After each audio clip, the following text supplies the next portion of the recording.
I'm Barbara Lee Diamonstein, and welcome to American Architecture Now. We are extremely fortunate this evening to have with us one of the country's most renowned architects, winner of the American Institute of Architects' highest award, the 1979 Gold Medal. I.M. Pei & Partners have a large practice based in New York that has always sought to merge aesthetic concerns with commercial ones, and has ended up being ranked both with serious high design offices and with commercial ones. Mr. Pei was born in China, came to the United States 45 years ago to study, and has been here ever since. Among the many recent outstanding buildings he has designed, for which he has achieved considerable popular and critical acclaim, are the JFK Library Complex in in Dorchester, and the East Wing, the East Building of the National Gallery in Washington. To those of us addicted to architecture, it is a very special pleasure to welcome an architect who has achieved not only distinction, but fame. A warm welcome to you, I.M. Pei.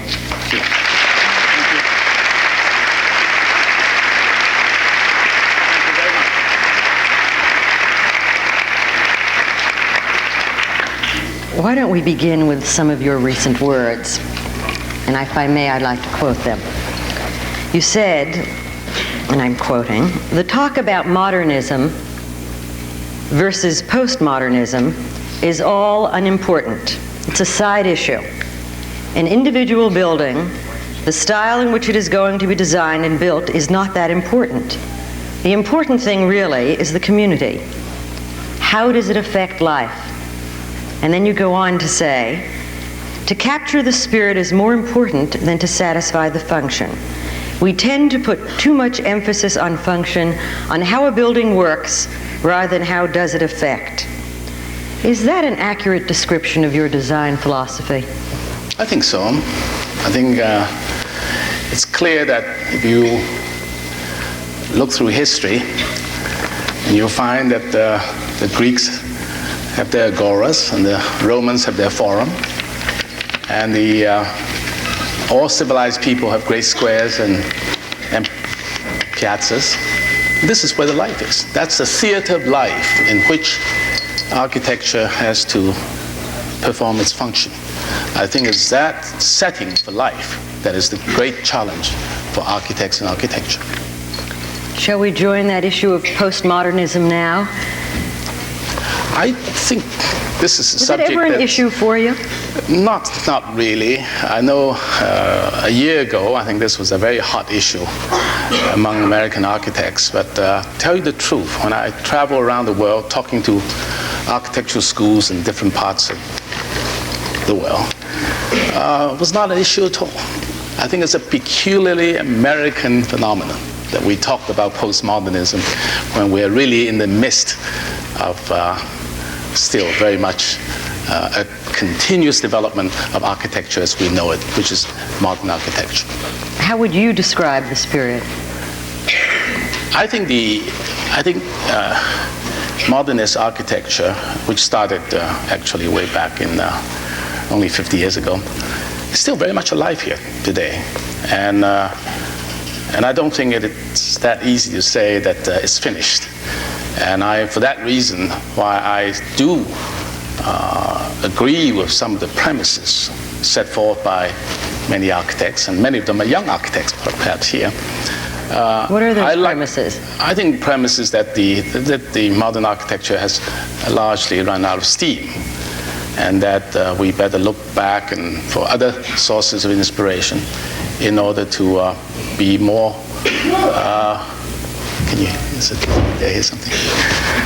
relevant and be more applicable to future.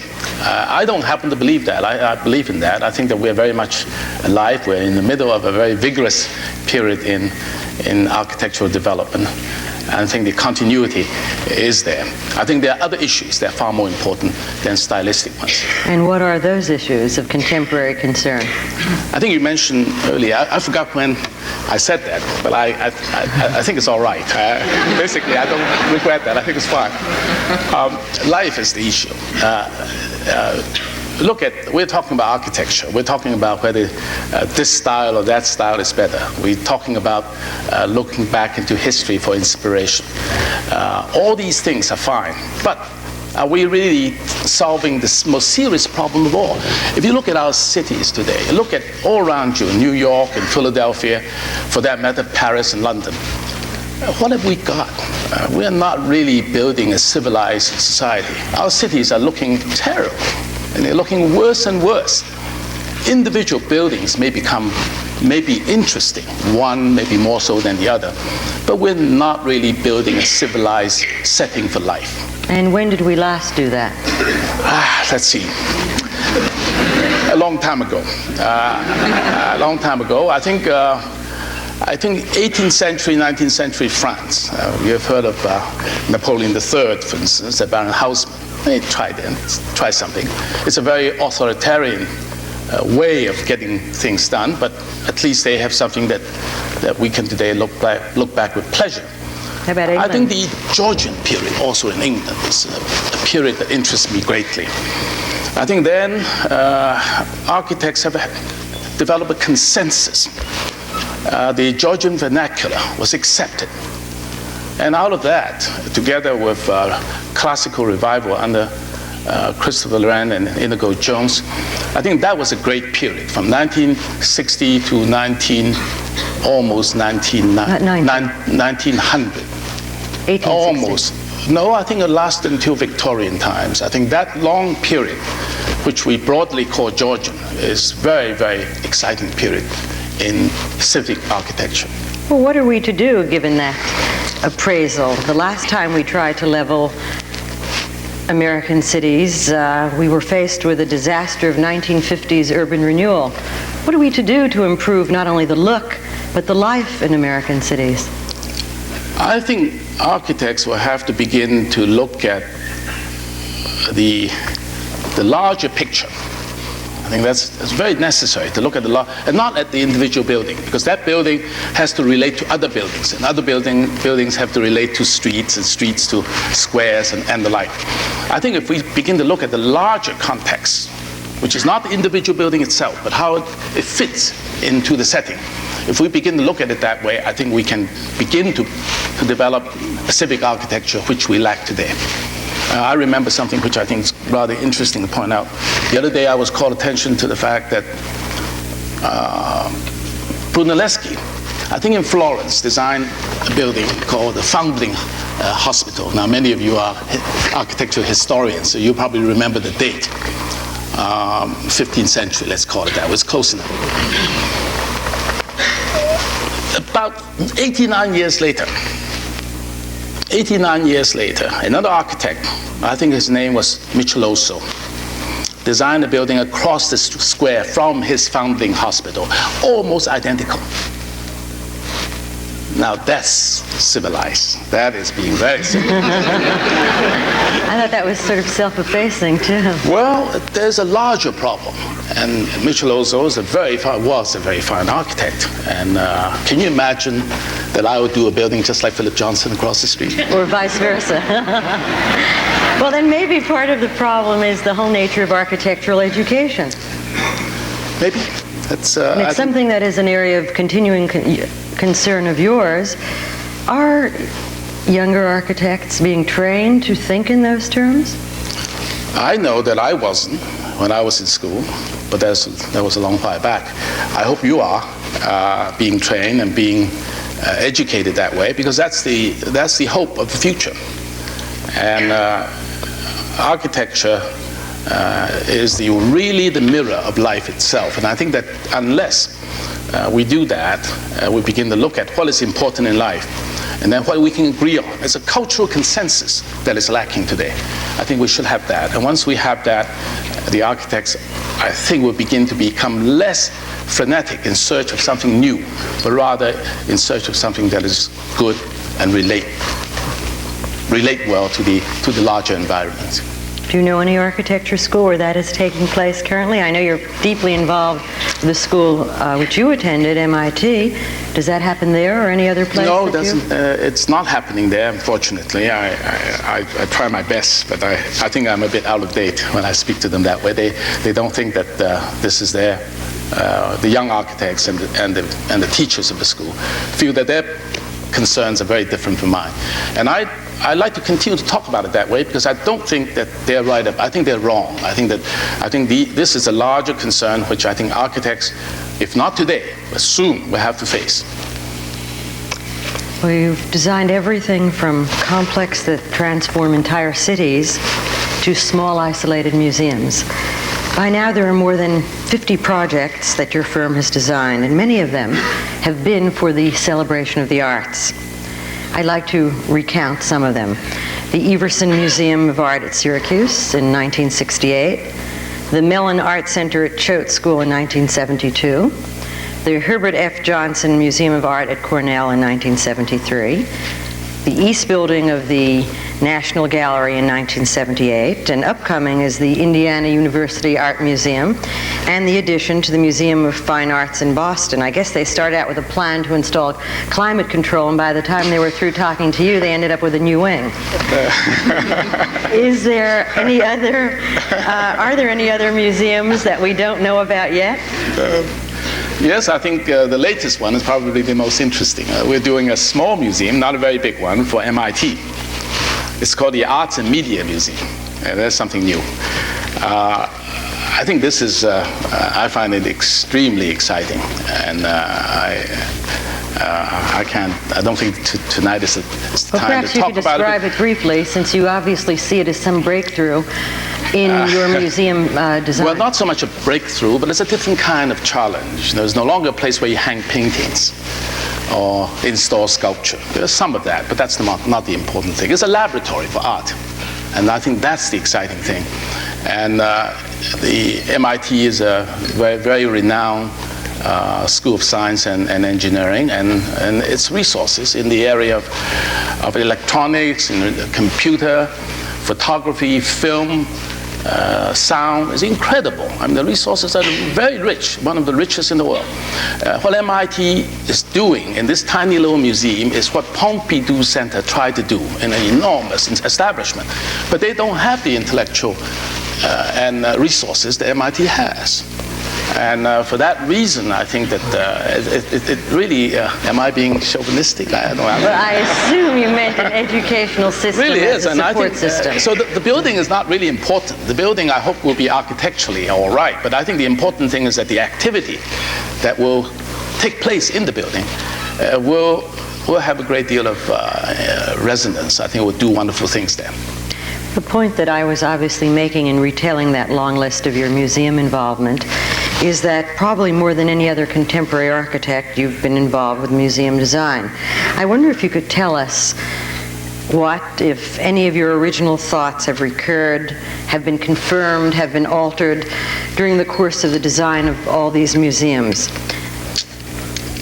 Well, I think, first of all, I think art has to look well in a museum. I think that's a must. If it doesn't look well in it, then I think something is wrong with the design.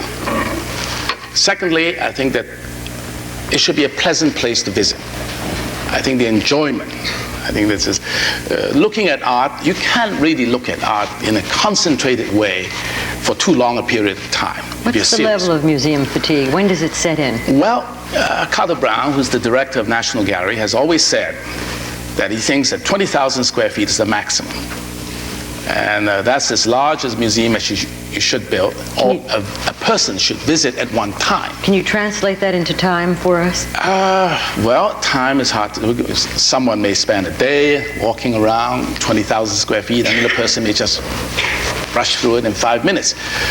But it's not so much the museum fatigue part, and you don't really have to worry about that when you have only 20,000 square feet. But it's the intensity that a person, that the works of art has on the individual, on the viewer, is such that you really cannot take too much of it. The diet art is simply too rich.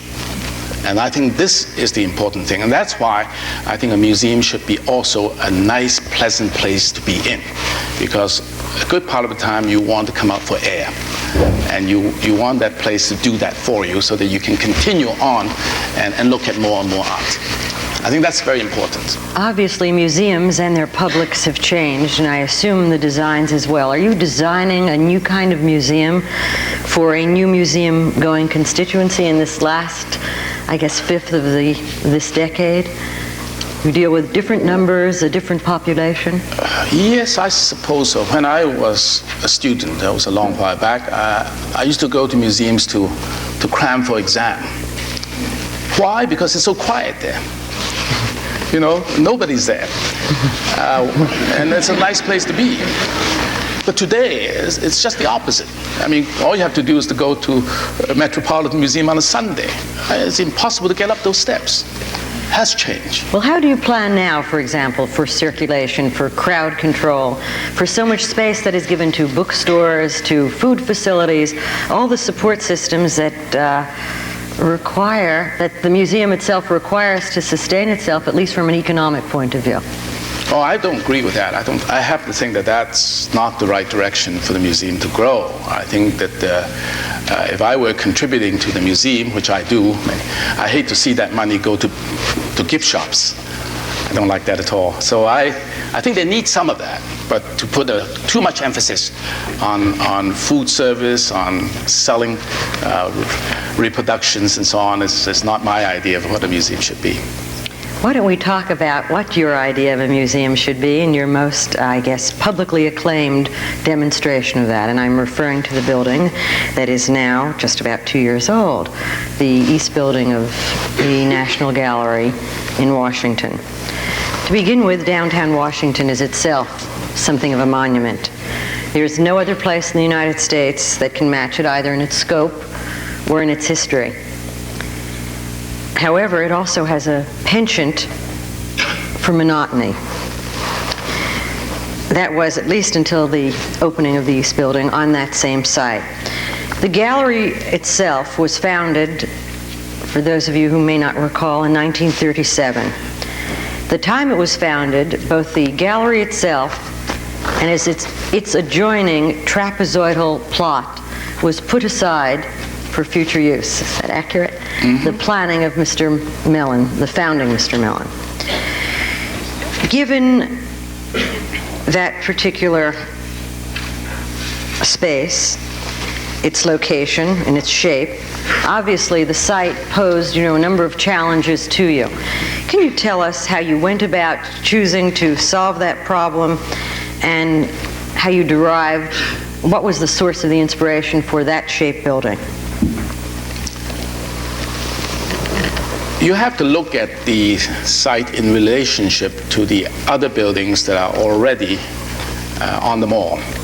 And the most immediate neighbor that we have is the West Building itself. Now, all these buildings are neoclassic in architectural style, and they have a very strong axis, whether it's east-west or north-south. Usually you have axis in both directions. And I happen to believe that when you do a building, particularly in a place as important as the Great Mall, you want to become part of a larger family of buildings. And since the larger family happen to have a neoclassic face, it doesn't mean that our building need also have to have the same. Of course, we can't do that. But we'll have to take note of that fact, that these are neoclassic buildings. They're very strong symmetrical axes, and those axes will have to be responded to. Now, our site is an asymmetrical site. This is where I need slides, and I don't have it, so you have to try to follow my line of reasoning without the help of slides. The site is asymmetrical, and we need to develop an axis from the old building, which is the West Building, to link to ours. And that is the one thing that is the most difficult thing to solve. We just simply could not find a response to a very powerful east-west axis pointing at us from the old building. And we finally solved that problem rather accidentally, I suppose, when I happened to try it out, and I drew a line connecting 2 points in this truncated sort of asymmetrical triangle. And out of that, we were able to develop an isosceles triangle. You know what that is, which is with equal sides on 2 sides, and then a right angle. And that isosceles triangle turned out to be just the device we needed to develop that east-west axis. So from that point on, everything followed that angle, or that triangle. And that triangle became the leitmotif for the design of the entire building. Can you tell us something about those soaring spaces, the monumentality of the building, the balconies and the bridges that often lead to mysterious destinations? How did you decide to build museums within the museum? I think I mentioned earlier that I thought a museum should be a fun place to be, a place that is a pleasant place for people to be, so that you can linger and you can come back and look at some more art and then come out and refresh yourself and go on and on. I think that's the reason why the building was designed that way. You see, the museum in Washington has a peculiar, I think it's different from museums anywhere else. Imagine that across the mall from us, we have the Air and Space Museum. You know, it's a very exciting place. I don't know whether you've been there or not. I tell you, I recommend it. The most widely visited museum in the entire country. It's the most exciting. And not only they have these modules that came back from the moon, they have a movie that is one of the greatest movies I've ever seen, and things of that kind. Now, here we are. We have perhaps Picasso, perhaps de Kooning. How can we compete with that? Well, that was my first concern. You know, in a way, you want people to come here, and their draw is so strong, right? A powerful draw. So the museum in Washington, therefore, has a very special challenge posed to us, and we tried it by architectural means. We tried to make the place inside an exciting place to be. And I think that the bridges you mentioned, the daylight that we brought in, all calculated to make the place exciting, so that families who come, particularly children, would say, let's linger, let's stay a little while longer. And that's what we tried to do.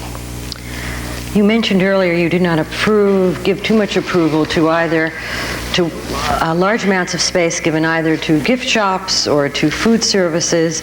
But as I recall, there is a very extensive restaurant facility that bridges the two buildings. What were the constraints placed upon you when you took that commission? Well, we had to eliminate an existing restaurant in the old building, number one.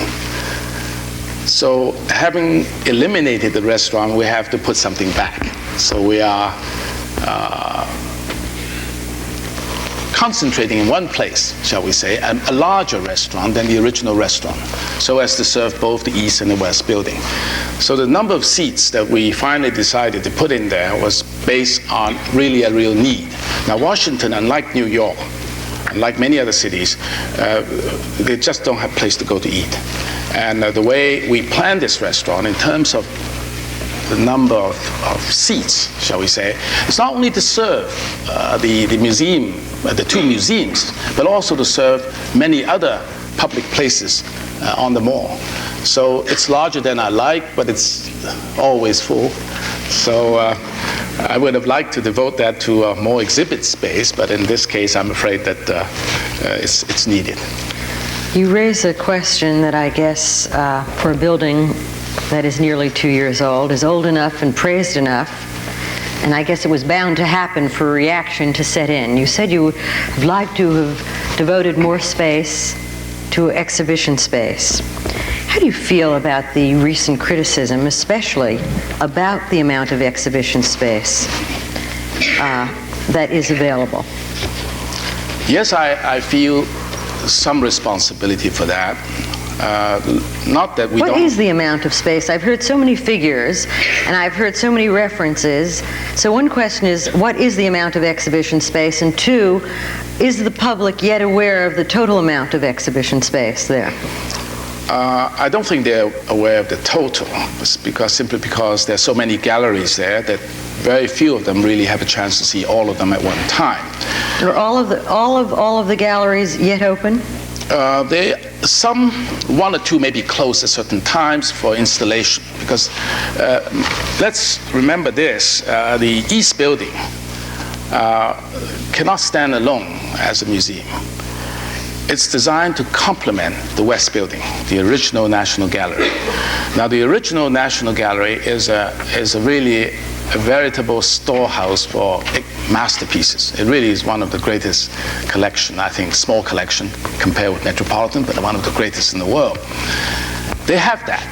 What they lack is a place where they can have new shows coming from other parts of the world. Large and small, all happening at the same time. So the East Building, we'll have to look at it in that context. It also serves another function, isn't that correct? Which is? A study center. Oh, yes, thank you, Aubrey, I forgot. Yes, the East Building is larger than the original building. The original building is about 475,000 square feet. The new building, the East Building, is 600,000 square feet. So therefore, now what is in the 600,000 square feet? The museum is only 1/3 in area, not in volume, in area. Another third goes to the study center. It's a place for research, for scholars to come to write, for administrators of the National Gallery to do their program, to send exhibits and works of art all over the country and all over the world. The other third is for really to support not only the new building, but also the old. The support meaning servicing, loading and unloading, storage, temporary storage, permanent storage, that sort of thing. It's like an iceberg. What's below ground is much larger than what you see above ground. Is it 30% of the building? 30% of that goes to, of course, food services included in it. The bookshops, the restaurants, the storage, some parking, permanent storage, temporary storage, you name it, trucking, loading and unloading, carpenter shop, photographic laboratories, etc., etc. Lots of that. So we only have 1/3 of this total budget devoted to quote-unquote display space as museums. Well, there is another criticism, and I hope you will comment on this one as well, and that is that the desire to create monumental space was so strong that it overwhelmed the gallery areas, which some critics feel were leftover spaces, that it was really used as a public forum in many ways to serve official Washington, which indeed it has become in some small measure. Would you comment on that, please? I think that was in the program, as a matter of fact, because the National Gallery is not only a place to display art, to store art, but it's also a very important center for social and artistic life in Washington. When the president wants to greet someone from another country, like Deng Xiaoping, for instance, or maybe the Minister of Culture from France, usually the National Gallery is chosen as a site for entertainment, for reception. We were told that the West Building performed much of that kind of function already. So the East Building necessarily will have to do more. And we have that as part of the program. Now, the criticism that we have devoted too much space and too monumental space that are probably difficult for art to live in it is something that I would have to defend. I think the garden court is a very large space. There's no question about it. It has to be large not because we wanted it to be monumental, but rather we felt there's a need to accommodate very large number of people at one time, as indeed we do. If you go there Easter time, and when the schools are out, that hall, that garden court is just jam-packed with people. And if you don't have that space, it will become insufferable spatially. So you need it. Now, that space is not intended for art, although we do have the Calder there, and we do have Miro tapestry, and the Tony Carroll sculpture, and a few things like that, but they were not really, that place is not really intended for So it was meant exhibiting. as a public, It's meant like as your a indoor public, piazza. That's right. It's an orientation space. It's a space for that kind of miscellaneous and very important activities. But then when you go away or into these galleries, and there are many, many galleries, tucked away, different scale for different types of exhibits.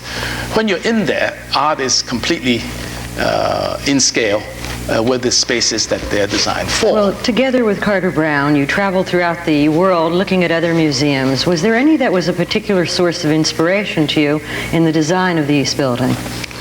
Yes, we, both of us came away with the feeling that this museum should really not be a large museum, but should be broken down into a series of small museums, sort of loosely joined together under one roof. And I think this is where the Garden Court performs that function of joining these small museums together.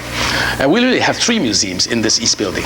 Were there any museums that particularly inspired you? Yes, and we both came to that conclusion, actually, that you see, the museum that really excited us the most, that we liked the best, is the Pezzoli Museum in Milan. It's a 3-story museum connected by a very elegant stair. And altogether, it's exactly like one of our house museums. And it's perfect. It's as much as one can take if we're really serious about art.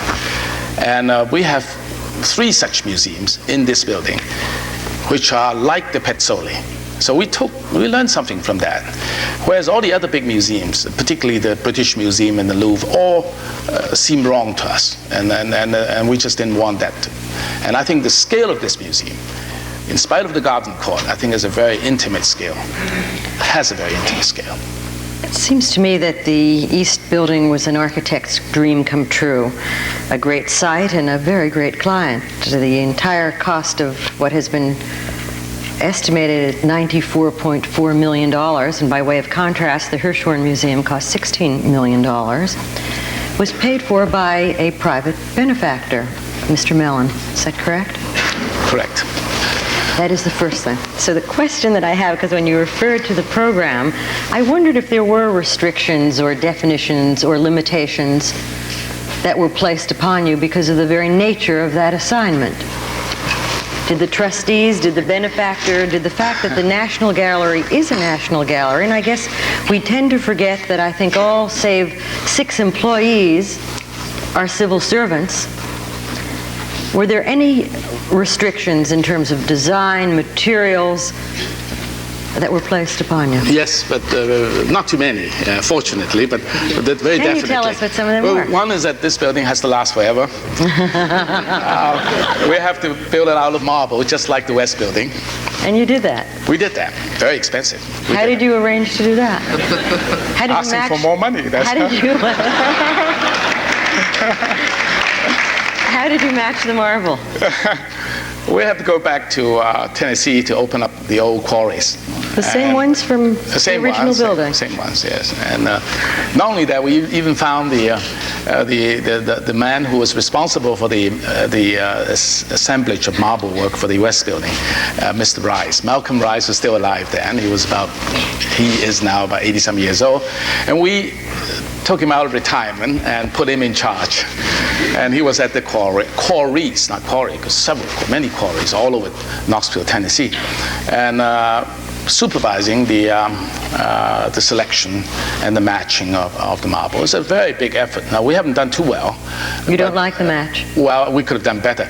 But I tell you, it's a remarkable feat of Mr. Rice that he did as well as he did. Because, you see, Mr. Pope, John Russell Pope, is the one that designed the original West Building, had 4 shades of marble to choose from. They're all Tennessee pink, but there are 4 shades, ranging from very, very light color white, almost off-white, to a very dark brown. We only have 2 shades to play with, and therefore the matching is much more difficult in our case. Much more difficult for Mr. Rice to do a job here than he did, let's say, 35, 40 years ago. You mentioned that the space, what you have now called the orientation space, you referred to the Dubuffet, to the Miro, and to the Calder, I guess the Rosati, yes. the Tony Caro. That is in that space. And then Henry Moore, if you look out of the window, out of the main door, and then you see Dubuffet in the fountain, or in the pool. Well, how does that work relate to the architectural design of the museum, and how were those works selected? Were they specially commissioned? And who did commission them? There existed, although I think it probably still exists today, an accession committee for selection of works of art. And that committee expanded its function to include commissioning. So at the very beginning, I think soon after the building was accepted, in principle, the design was accepted, I believe it was I who called attention to this committee that there may be need for commissioning works of art of certain scale in order to match the scale of the building. And Carter Brown and I were then asked by the committee to make recommendations. So that's how the whole thing started. So before the building was gelled in design, unfortunately, we should have started a lot sooner than that. We had a model made and put in the West Building. And then we invited artists, and many of them accepted our commissions, finally did works for us, to come and look at the model, the maquette. And then it's that kind of give and take that took place between the artist and ourselves that finally resulted in the choice of pieces, in the scale of the piece, and the positioning of the piece. And that relationship between artist and architect is not as ideal as in the Renaissance times, when it's all combined usually in one man, but it's as close as we're able to get to, considering the distance between points. For instance, Henry Moore works out of London, and we work out of New York, and we can only meet so many times before we can agree on what the piece should be. So it's not a perfect collaboration, but it's a pretty good one. You've worked a great deal with Henry Moore, in fact, so much so that a Moore sculpture in front of some Pei buildings might even become a trademark, yes, so to speak. I'm thinking of the Henry Moore, yes, in front of your work in Columbus, Indiana, in front of the National Gallery in Washington, D.C., and now the recently dedicated Dallas Courthouse. City Hall, the Dallas City Hall, mm-hmm, has a Henry Moore as well. How does your relationship work, and why has Henry Moore become such a recurring theme? First of all, we have to think of scale. Contemporary buildings has very big scale that are no longer possible for a sculptor of Rodin's tradition to satisfy us. Let's take the Burghers of Calais. You can't make it 3 or 4 times the size of what it is, because it begins to look grotesque, and particularly if it has a human form in it. It's very difficult. Look at even David of Michelangelo's, to me, look almost grotesque in the Piazza del Signoria in Florence. To me, almost grotesque. So I think that it cries for a new way to see. And I think what Moore has, and I think Picasso also has, because we're responsible for the Picasso here in the NYU. You probably know the one, the head of Sylvette.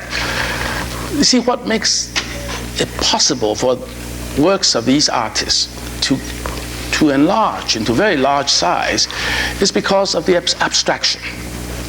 It's not the human figure anymore, although it might have been inspired by the human figure or by the skull of an elephant, like in Henry Moore's case.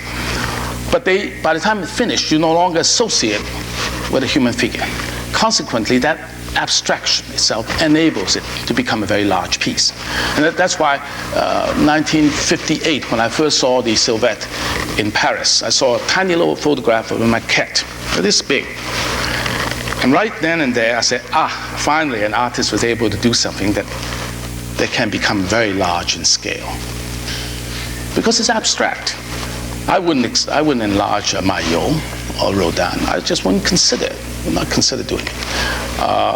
You see, that's the reason. Now, so Moore has that, because his works are quite abstract, and therefore they can be expanded in size and scale to match the buildings and the space.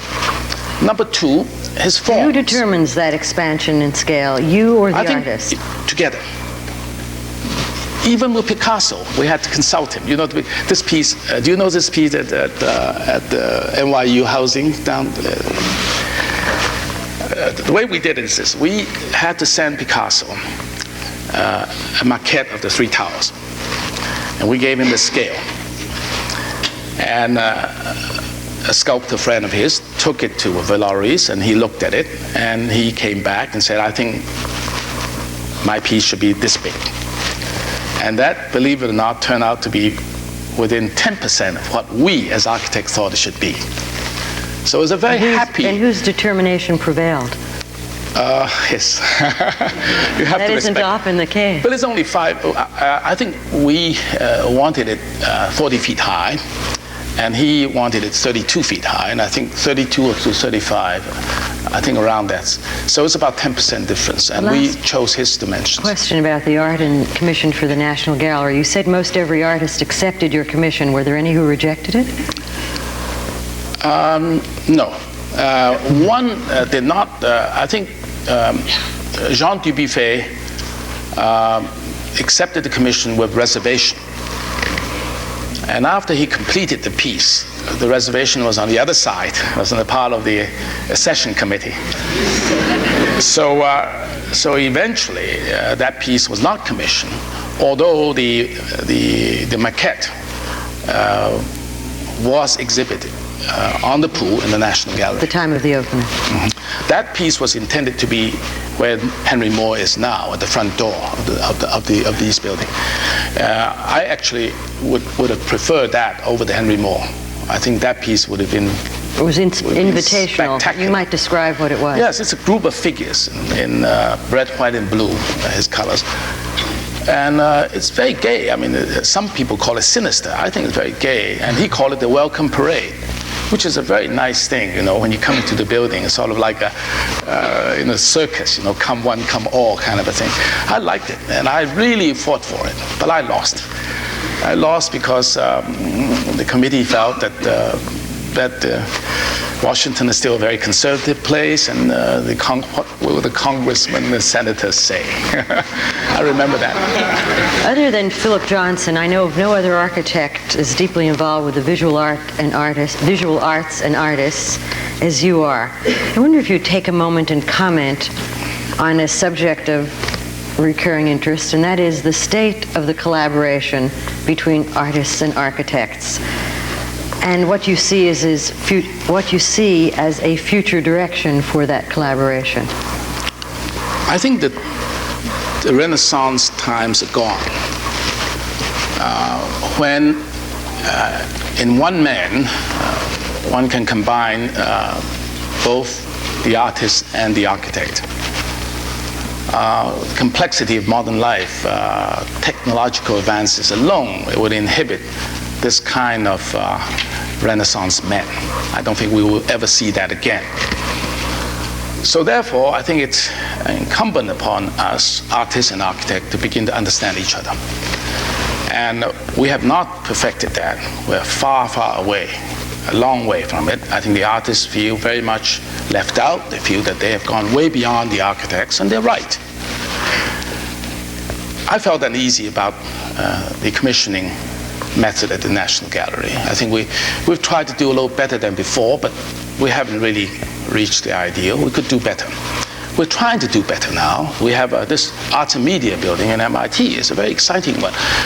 Before we even have an idea of a design, we have decided to involve 6 artists.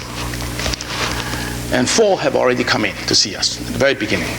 And they charge, not only to us, but to the artist as well, that his work is not an individual work of art standing in space or hung on a wall. It's part of the building, part of the environment. A permanent part of the environment? Permanent part of the environment. It's a very exciting thing. At this moment, I'm very optimistic that something is going to come out of this. For instance, Ken Nolan came in one day. He said, I don't think this is going to work. Before he even heard anything, he said, I don't think this is going to work. And then I said, well, listen. I said, well, we'll show you what we have in mind and so on. And Catherine Helbrick, who's the director for the visual arts program, also encouraged this dialogue between the architect and the artist. And before he left, he was so excited because he said, my gosh, he said, you mean to say that you have this marvelous 4x4 grid, 4 feet by 4 feet grid, and it's metal? Has a silvery color. I said, that's perfect. I said, now I think we can do something. Then, before he left, ideas have already come out between us that we have joints between those grids. And the width of the joints have not been designed yet. But when he expressed interest in putting color in those joints, I knew what he was talking about. And from that point on, our joints are becoming wider, and we are now waiting for him to respond. So this is going to be part of the building now. The building, you may find color lines running through this thing, which at times you don't see, and other times you see, because joints have a depth in it. Now this is going to be very exciting. The building is going to change as a result of that. And yet the integrity of the building has not been damaged. Please, otherwise I wouldn't have permitted it. Now another example, Dan Flavin came in, and his work, he plays with fluorescent tubes, different colors. And we thought of different ideas, and finally we said, well, now our ceiling is a grid. It's a 4x4 grid, a unistrut grid, and they all have electricity running through them. Why don't you do something in that grid? He said, yes, that's wonderful. So I'm sure he's going to come up with ideas, maybe different color tubes, going to every which way. It's all right, as long as it follows certain specifications, such as we have to have so much light, and the light has to be fairly uniformly distributed. It cannot be black, dark in one corner, and very bright in the other corner. And those ground rules were accepted by him completely. So we haven't seen any results of his proposal, but I'm sure he's going to come back with one. So we started not with too much optimism on my part or on their part, but already out of these two artists, they left with a very exciting feeling that something could be done. In the past more than 25 years that I&P Partners has existed, as I mentioned earlier, your firm has designed more than 50 projects, and I suspect it's more than 35 of them have won awards. In fact, the firm may be the very best fraternity of architects functioning in the United States today. I know that it's often been said that is the case. I know that this is a pleasing reference to you, but is it an accurate one? How does the firm function? There are 200 employees, 135 or 40 architects. How does that all work? Who designs what and under what circumstances? It wouldn't have worked 10 years ago, but it can work today. Let me explain. First of all, I'm very proud of the fact that we have such talented people in the organization. I really am more proud of that than even of the buildings, because without that you don't have good buildings. The reason we're able to grow to this size is because we have the right people to staff it. And these people started with us. We all started together, many of us. In fact, I think the average length of association with the firm among the senior people. By senior people, I mean those from senior associates up to Is this during the Zeckendorf era that they started? We started together, yes. We were all in the architectural department of Webb and Knapp, and that's where we started. And the average tenure, mind you, the average length of service is more than 20 years. So our partners have been together, 6 of us, been together for 25 years and some 30 years. So you see, we think very much alike. We can talk and design shorthand. And even though we may do it separately and make decisions separately, when it comes out, it's never in conflict. And I think when you reach that point, you can then enter into, say, an expansion to a size such as the one you mentioned now, without fear that you're going to lose quality. But I think it's a very dangerous thing. I think there's a limit to it, and I think that we are already too big. But we cannot afford not to be that big. I'll tell you why. There's another reason that inhibits us from being small. If you want to keep these people who have been with you for 20-some years, and when they first joined me, let's say I started at WebNav in 1948. I was alone. I was alone for 2 years before we started to expand. Imagine these people. When they came in, they were just freshly graduated out of universities. Today, they're in their 40s and 50s. And most of them are in their 50s today. They want responsibility. They're ready for it. And in order to give them responsibility, you have to let them take charge. If you want to let them take charge, you have enough of them that want to take charge. Before you know, you have a fairly large organization. You see, so I think you train the younger persons who want to take charge. Yes, now that's the problem. Now that's that is a problem. That's the problem. In everything. Yes, I'm very much interested in that problem because I'm already looking to 20 years from now, when I'm no longer here. 20 years from now, I like this firm to remain a force. There are many architectural firms that have been very good for a period of time and then disappear from the scene. I think that's unfortunate. I think that's the reason why I have a very special interest in the young. The large projects, I begin to delegate more and more. But I continue to take small projects. A $10 million project today is a small project for us. It's projects of that size. And these projects you can delegate to a young man who's in their 30s, and he can run with it. Of course, I have to be there. And therefore, I take on a new role now in the firm. I hope to be able to begin to help train the next generation who will come along. And when this generation, my generation, start to be less active. So I can't envision that possibility in your case. However, I think we should take perhaps a specific example of how the firm does run. And I think it would be an example that is of considerable interest to all of us, not only here, but perhaps throughout the country. After 10 years and 2 sites and 2 designs, the largest and most important new building undertaken in New York in decades will be built. What I'm referring to, of course, is the New York Exposition and Convention Center. The building is to cost, we hope, $375 million, will be located between 11th and 12th Avenues and 33rd and 39th Streets in Manhattan. It's also the largest exposition center under one roof in the United States, over 750,000 square feet, in an 18-acre building on a 22-acre site. I am citing all of these statistics to give you an idea of the scale, the monumentality of the project, and your attempts to humanize it, I guess. Eventually, the building will accommodate a population of up to 80,000 people. More than 15,000 people will be added to the payroll in the city. Why do you take on a behemoth such as that? And when you take it on, perhaps you might describe to us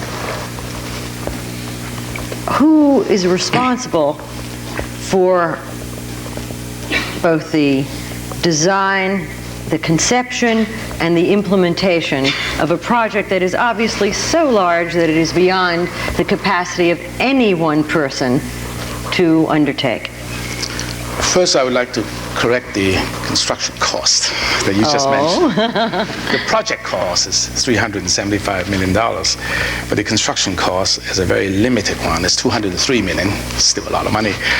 But it's a painful thing to keep that budget in these days of high inflation. But we're going to do it. We're going to do it. And I think that... what is that differential for, from the 203 to the 375 million? Administrative costs, financing costs. You add them all together, fees, consultants, environmental impact studies, what name them. There's a whole list of consultants that long, and etc. So as far as we're concerned, we have a maximum limit, and that is 203 million. We have to do it within that sum. If we don't, we have to redesign again until we do. So the budget and time constraint of this project is very, very. And what is the time projected for the opening? We hope to open this project in the spring of 1984. And if Mr. Kahn, Richard Kahn, who's the president of UDC, has his way, he would like to open it in 1983. If he does, I think many of us will be will have to take a rest somewhere. Well, how do you feel somewhere? How do you feel the demands of a convention center and still come up with a building of human scale and of visual interest? Not so sure one can do human scale. Well, to begin with, you've asked me a number of questions, and that long list of questions of yours, I don't know where to begin.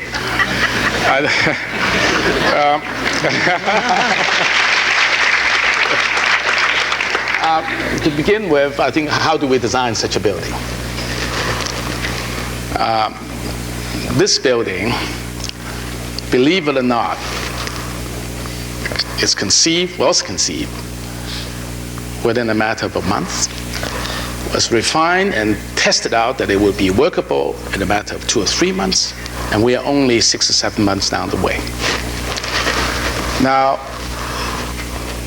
in the beginning, the very, very first day, this is how a project gets to be start on the right foot or wrong. The very first day when we were being interviewed, this must be the one of, I don't know how many interviews that we've gone through, but this turned out to be our last. And there was at that time, there were only 3 candidates left, and we were one of the 3.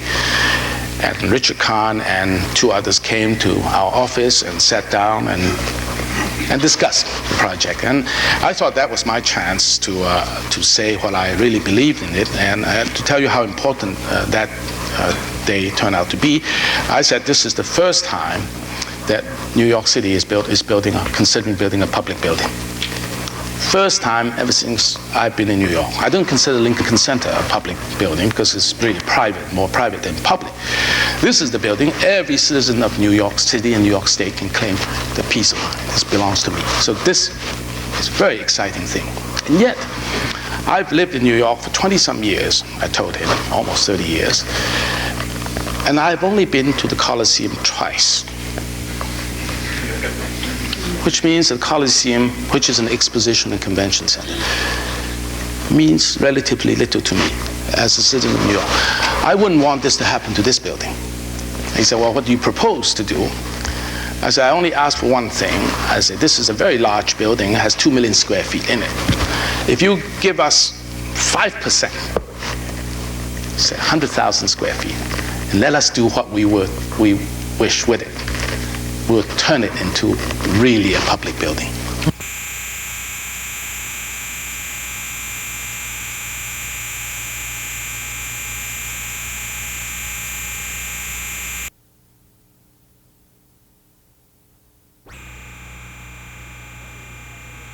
Or is that the enchanted lantern that Governor Carey refers to, the Crystal Palace yes, portion? And that's what, if you saw the model in the Museum of Modern Art, which is now on exhibit, that model shows that 100,000 square feet. The other 1,900,000 square feet is not there. Well, why don't you describe that Crystal Palace portion, the part that has lightly reflective glass and pewter-colored latticework that really, I assume, is intended to reflect the city literally and figuratively, and that is the center portion. Who conceived the design for that? In fact, you might, if I may, and forgive me for making the questions multiple, but I want you to touch on, many of the points that interest us. And I hope that you can describe in some little detail that solution that you and your partner, James Freed, have come up with. And I wonder if you would also differentiate your roles. All right. To begin with, let's see how this project got conceived. At that time, when we first tackled the design, which is about, I would say, 6 months or so ago, We were in the process of trying to open the Kennedy Library. Those were the last 2 months. And the Kennedy Library has... And that opened ahead of schedule. Yes, I think so.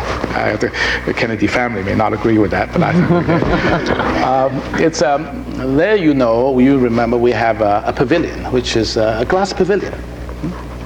70 feet by 70 feet by 110 feet. There's nothing in that pavilion.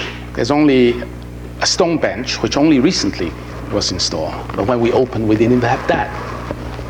And yet, it's almost complete. It's not scale. If you say it must have human scale, it doesn't. The dimensions are not human scale dimensions. Now, what makes that pavilion work? It works because it has daylight. And this is also the reason why the garden court in the National Gallery works, because it has daylight. When you bring daylight into a space, it begins to become alive. It changes with the moving clouds, sunny days, summer, spring, winter. And you also look out and see the skyline of Boston on top of that. So that's an important lesson. And we learned that. And we say, now here we have an enormously large space. A bigger space New York will not ever have, but at least will have for a long time. And there's no way to make it a human scale. But you've got to bring daylight in. Got to bring daylight. So that's the beginning of the idea of the Crystal Palace. Then we get thought back at the great examples of the past. The Crystal Palace in London, outside London. The Grand Palais in Paris. These are all buildings that have that kind of mystery, and all the excitement. So we decided then and there, we in this case is not only myself and Jim Fried, but many others as well, sitting down around the table, to say, it's got to be daylight. It's got to be a pile of crystals. Simple as that. Now, we have to worry about energy, solving the energy problem. Because unless we can solve that problem, we haven't got a solution. And therefore, we have to engage the engineers to come in to test. And we found out that glass is not all bad. Certain times, if you know how to trap the heat, it can serve you as well. So therefore, on balance, we could defend it, because we have to follow the energy code. And believe it or not, we fit in with the energy code. But it's a new way of looking at sun. Whose concept was the Crystal Palace for the building? I guess that for those of us who work on the Kennedy Library, I think we already had that at that time. It's the same thing. It's a piling up of, if you pile up that pavilion of the Kennedy Library, you have it. I think here again, as I said, that the office works so well together, and I'm very proud of that fact. That as soon as we say that, or let's say I said, maybe in this case I did say, because I was so involved with the Kennedy Library at that time, that we should use space frame, we should have a pile of crystals, and let's not worry about the human scale, let's make sure that we bring in the natural element into the space. From that point on, now this is the interesting, from that point on, our team started to take over. And tested and tested and tested. Now the team consists of 2 partners. 2 out of our 6 partners are running this job. Jim Fried on design, and Werner Wandermeyer on administration and management. 2 partners out of 6 involved in this job. And not to mention many other senior people that are in it. We're a very strong team in this case. Then I left it. This is the way I work. The larger the job, the sooner I leave it. Because from that point on, it's interminable. The number of meetings that Mr. Wandermeyer and Mr. Fried had to attend must be 3 or 4 a day. If I have to stay with the job all the way through, I would not be able to do anything else for the office.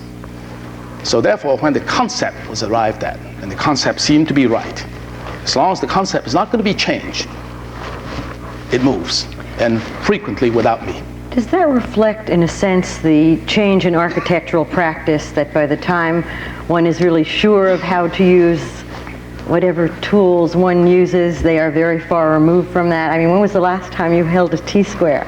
So you might just tell us how architectural practice has evolved and how little, I guess, in projects of that scale take place in what are former and conventional ways. No, we don't draw anymore. I speak for myself. Certainly cannot speak for Michael Graves. He's going to speak for himself in 2 weeks here. I tell you, I don't draw anymore. I do draw occasionally, a diagram here and too, but really, if you're not able to draw in your mind, you're not able to tackle these problems. They're too complex. And you've got to train your mind to see space. And when you have 2 lines, you have a plane. When you have 3 lines, you have space. And you've got to see it. You've got to see it. It's only the most complex of space that you have to test it with other means. And those means are not drawings. Those means are not drawings. No, drawing is no longer as important as they were in the Beaux-Arts days. At least not to me. I assume research and development is, and that's something that your firm gives a great deal of attention to. And there are some tangible results. One we did not discuss, and that is in terms of the National Gallery. As I recall, it is referred to, and I cannot manage an electric can opener, so please correct me, as a spirene gasket. And is that what permits those, the marble and the facade? Is that not an IMP and Partners development? Yes, and can you explain its use, and is there a future use for it that other firms have adapted? What is a spirene gasket anyway? We all learn one from the other. I tell you, the gasket has been used for some time to put between stones. The reason you have to use gasket is simple. That stones today, do you know the stones expand and contract? You may not know that, but this is an audience of professionals, by and large. Excuse me. They know far better than I do. Well, I didn't know. I didn't know until I was told that it does expand and does contract. And I tell you, I didn't know. 10 years ago, I didn't know. And this is why joints started to bust and the caulking started to come out. And we were aware of that problem. Now, then we went back and looked at Pope's building, and it's good. I mean, there were no problems except downstairs on the ground where they have a moat wall. There they have problem.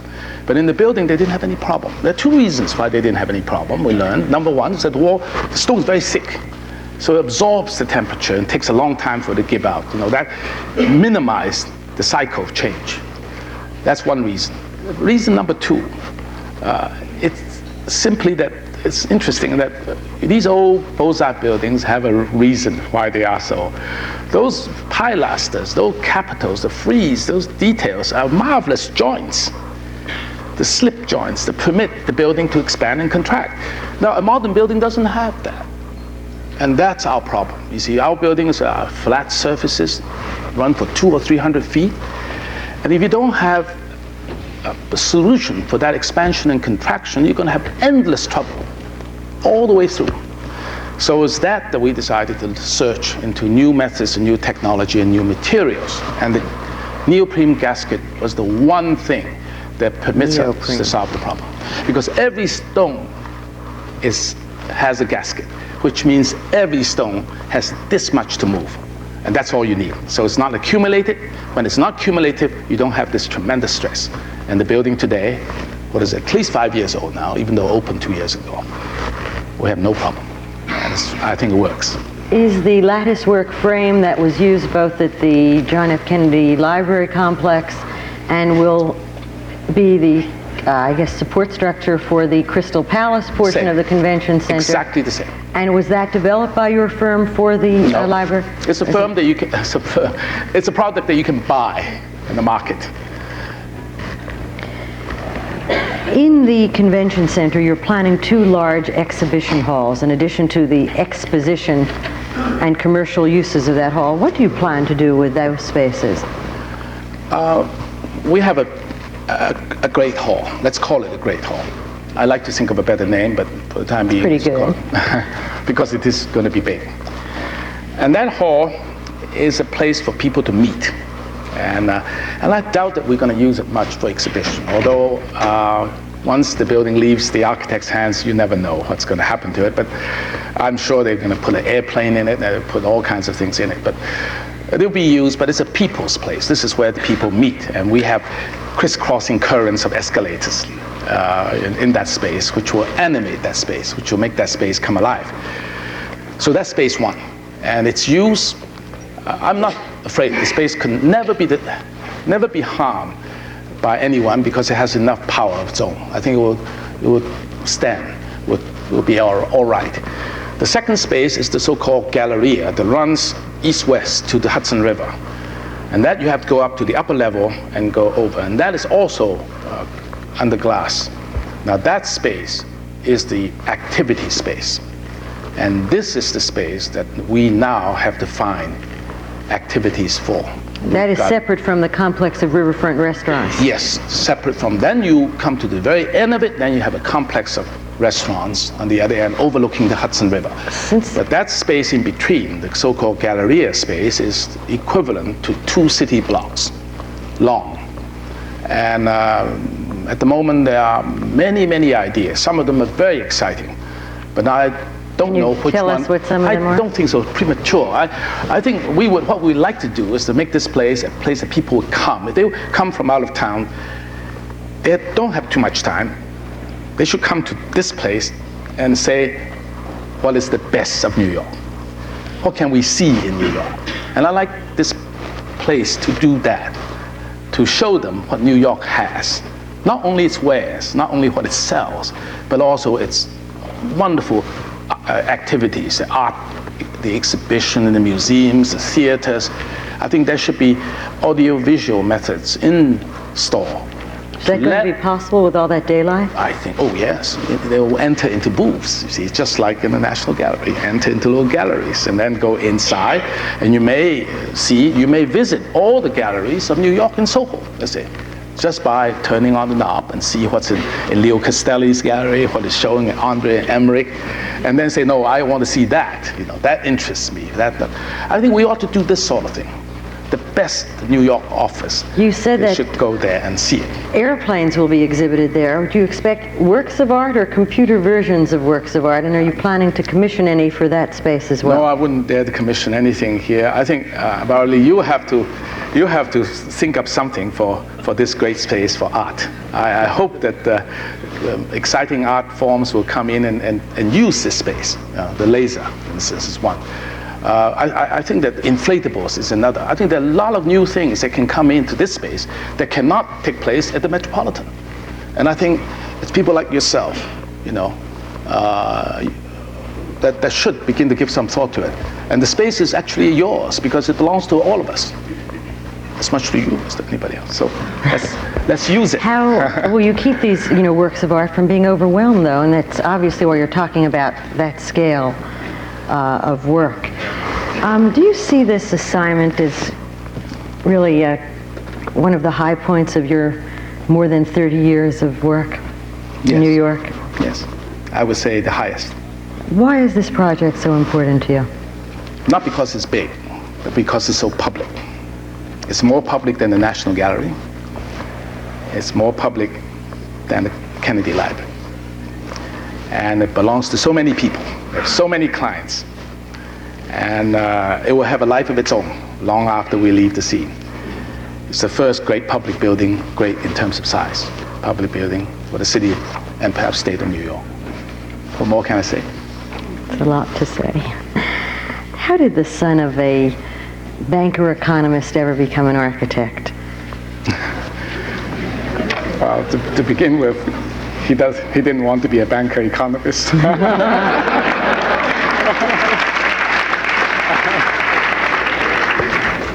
But he wanted to be an engineer.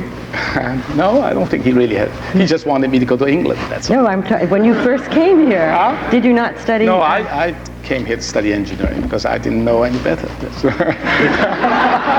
There are a lot of distinguished engineers in this audience. And some of your best friends are engineers. But still, it's good for them. Good for me, too, that they are. But no, that would not be my dish. I'm glad of that. I wouldn't make a very good engineer. You've called yourself an American architect, absolutely. You arrived in the United States at nearly the age of 18, and until recently you had not visited China for almost 40 years. To what extent does your Chinese background shape your attitude toward life, since that is obviously a central factor of your architecture and your architecture? I don't really think it has that much effect on my work. That's my belief, although I've been contradicted in that. Yes, on philosophy of life, yes, which is related to architecture, I guess. In that sense, it might have some indirect effect. Coming from a society, from a tradition that believes in very strongly in relationship between people, not only within the family, but within the society. I mean, the sort of one-to-one relationship is extremely important in that Chinese culture. I think trade gave me a sort of an advantage in this case, because I like to think, concerned with buildings as it relates to people using the buildings. And I think that concern, is important, and very important to our work, and certainly in my work. So I think in that sense, maybe we have a little bit of, I have to give some recognition to that background of mine. But beyond that, all my educated life, one really doesn't become educated until very much later in life anyway. It's all here, and I'm a Western trained person. I'm a Western man, and in that sense, I think my architecture is Western, and it's not Oriental. Well, you're about to have the opportunity to be involved in what you've called a search for synthesis. You're designing a hotel in the Fragrant Hill suburbs of Peking. To begin with, Peking is a one-story city, and the entire inner city is a landmark. How do you design a new hotel without adopting your Western methods, or without adopting the old palace style? What is your plan and your intention for that hotel that is, I guess, ground is about to be broken? Yes, we're going to break ground next month, after 1 year, which is not bad. I would say this, it's a fascinating problem. The fact that I was born in China increases its interest, but I think that would have been a fascinating problem for any architect to face. If you go into a country, as I did, say a year ago, to look at this project, one realizes, and I realized certainly right away, that the Chinese architecture is absolutely at a dead end. Totally. There's no way for them to go. I'm not exaggerating. Anybody who knows it, the Chinese architects themselves would agree with me on that. And they couldn't go back to the old ways. The days of the temples and the palaces are not only economically out of reach, but ideologically unacceptable to them. And to go west, no, they wouldn't do well either, because they tried the Russian way and they hate those buildings. They really hate those buildings. And they're trying now to accept the West, to take the Western way. And I'm afraid in 5 or 10 years, they hate our buildings too. I mean it, they'll hate it. Why? Because unlike Japanese culture, the Chinese culture is very long and deep, and very, very conservative because of that tradition. And Western culture is much less digestible in China than it is in Japan. So the fact that the Japanese architects today outdo us in many of the newest forms of new styles is not surprising to me. But I cannot imagine it happening in China. So the Chinese architects are really in a great dilemma. They really don't know which way to go. Well, so what are you trying to do there? Well, I don't know. I think I would like, in a small way, to pay a debt to a culture from which I came, to try to help them search for a new way. That sounds almost very pretentious as a claim, but I think one has to set that kind of a goal if you want to achieve this much. even. And I think really that's one thing that I think that we in our office are dedicated to search for. We're trying to find really a new Chinese architecture.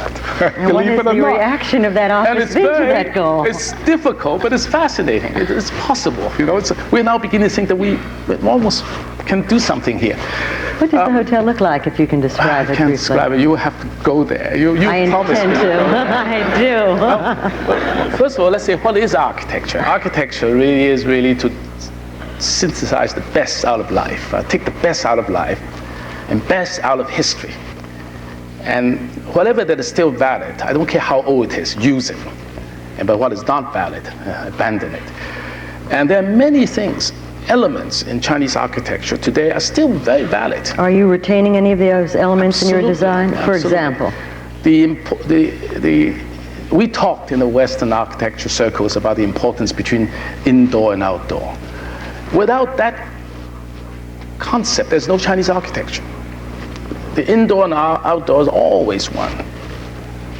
A study for a scholar without a small garden in front of it is not a study. You have to talk of the two as one. A study for a scholar has a garden. Its garden is part of the study.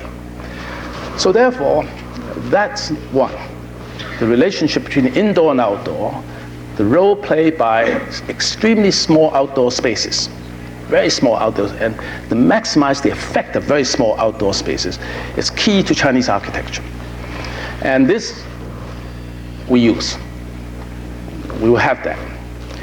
Number two, in order to do something that is called, let's say, that has, again, I want to use the word, has relevance, that other architects in China will find that they can say, yes, we can do something in that direction.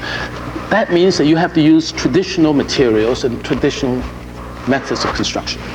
If you go there and introduce precast, pre-stress, space frame, you've missed the boat totally. They can't do it. They will look at it and marvel. But that's all. But it will have no relevance and therefore no resonance. So I think the second thing that we're trying to do is that we're not inventing new materials. We're using their materials. We're using it the way they use it, except that the art is in how to use it. And I'd like to think that we have made some contribution in that direction. So the building, when it's finished, will not look quote unquote Chinese, and yet it's not Western either. So I think Chinese, more than Chinese architects, will be comfortable with these buildings. They may even like it.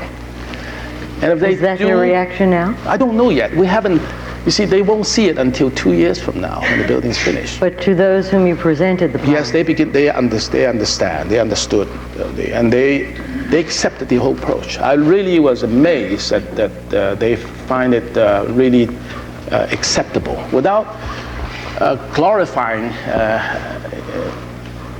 say, that China is now entering into modern life. I mean, obviously, this is what they want to see. They want to use the latest. They want to use steel frame. They want to use very fancy kind of air conditioning and so on. They want to do all those things.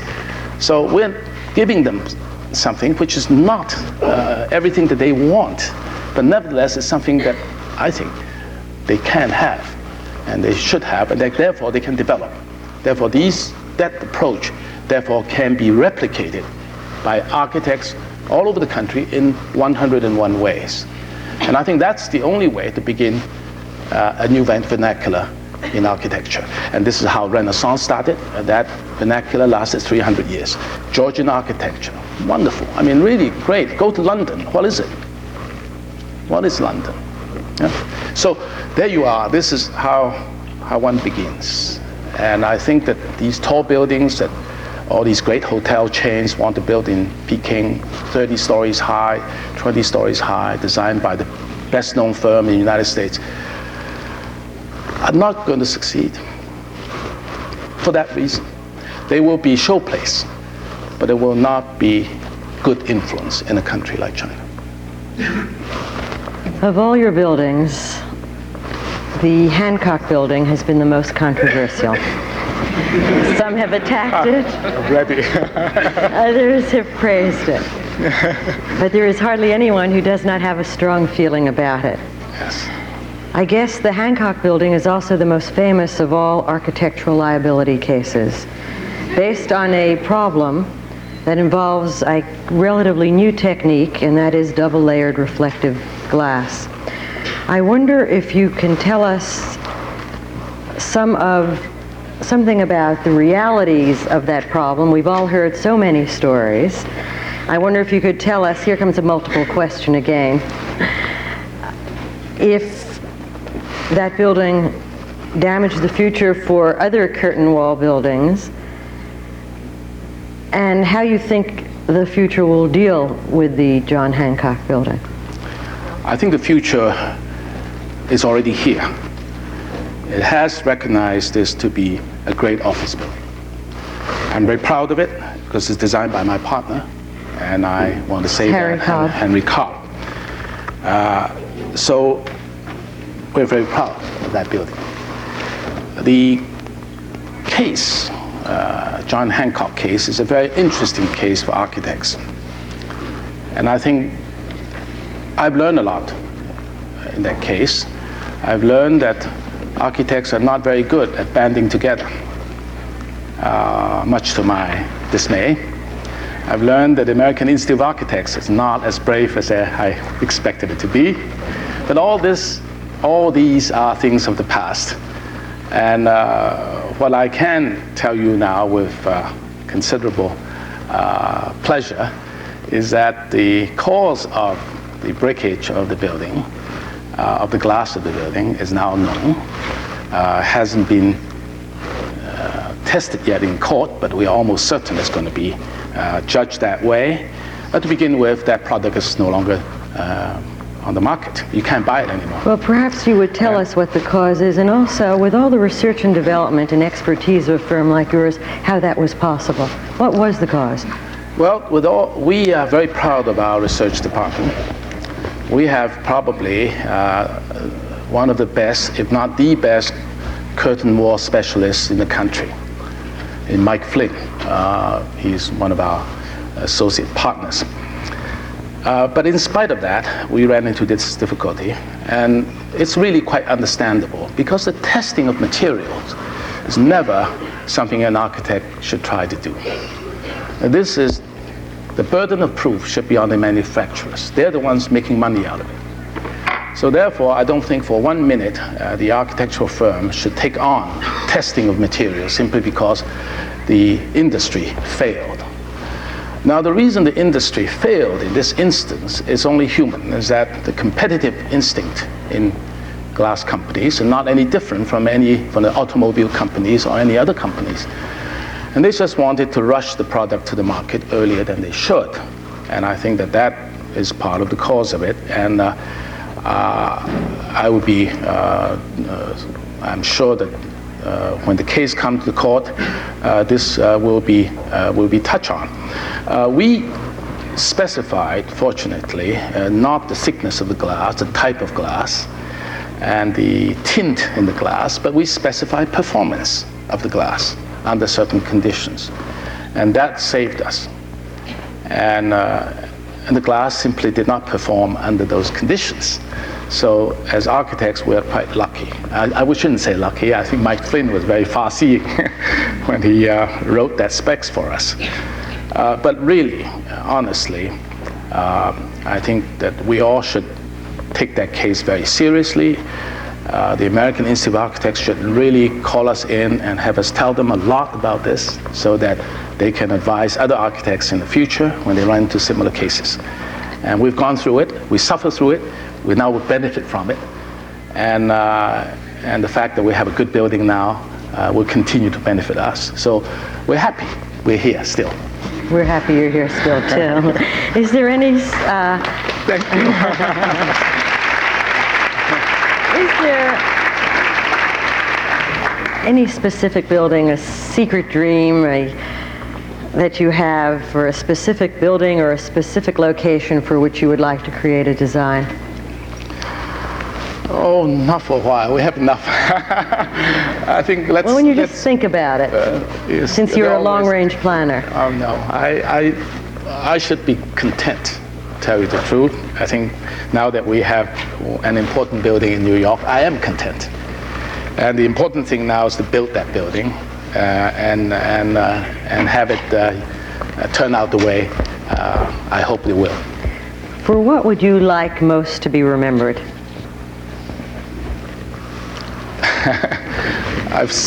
I've been asked that question before, and I have answered that question several times, and still the same way. I would still answer it much the same way.